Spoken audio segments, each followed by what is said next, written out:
Benedictus Spinoza, Hebrew forename Baruch, Latin forename Benedictus, Portuguese Bento de Espinosa, born November 24, 1632, Amsterdam, died February 21, 1677, The Hague, Dutch Jewish philosopher, one of the foremost exponents of 17th-century rationalism and one of the early and seminal figures of the Enlightenment. His masterwork is the treatise Ethics, 1677. In practical life we are compelled to follow what is most probable, in speculative thought we are compelled to follow truth. There can be no hope without fear, and no fear without hope. Emotion, which is suffering, ceases to be suffering as soon as we form a clear and precise picture of it.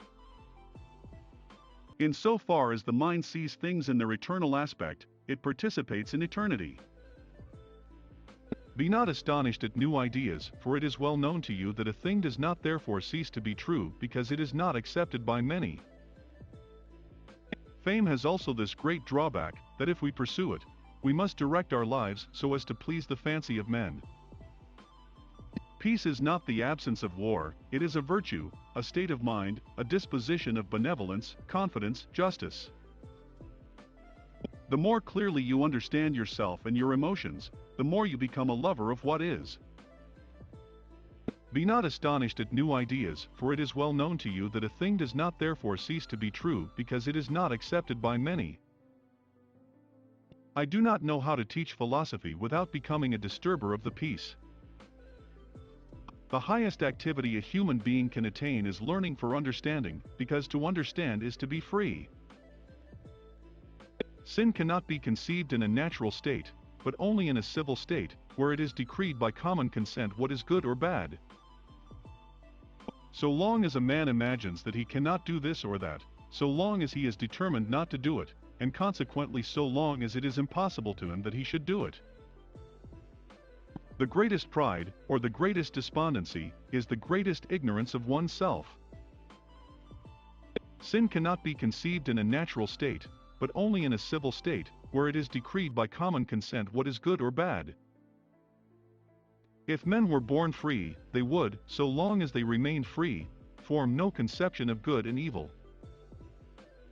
For peace is not mere absence of war, but is a virtue that springs from a state of mind, a disposition for benevolence, confidence, justice. Nothing in the universe is contingent, but all things are conditioned to exist and operate in a particular manner by the necessity of the divine nature. Men govern nothing with more difficulty than their tongues, and can moderate their desires more than their words. All happiness or unhappiness solely depends upon the quality of the object to which we are attached by love. I would warn you that I do not attribute to nature either beauty or deformity, order or confusion. Only in relation to our imagination can things be called beautiful or ugly, well-ordered or confused. I have made a ceaseless effort not to ridicule, not to bewail, not to scorn human actions, but to understand them. How would it be possible if salvation were ready to our hand, and could without great labor be found, that it should be by almost all men neglected? But all things excellent are as difficult as they are rare. Reason cannot defeat emotion, and emotion can only be displaced or overcome by a stronger emotion. The highest endeavor of the mind, and the highest virtue, is to understand things by intuition. Indeed, just as light makes manifest both itself and darkness, so truth is the standard both of itself and falsity. Men believe themselves to be free, simply because they are conscious of their actions, and unconscious of the causes whereby those actions are determined.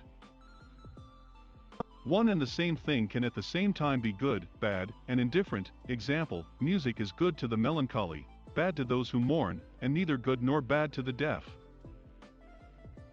To give aid to every poor man is far beyond the reach and power of every man. Care of the poor is incumbent on society as a whole. Emotional distress and unhappiness have their origin mostly in excessive love toward a thing subject to considerable instability. I do not presume that I have found the best philosophy, I know that I understand the true philosophy.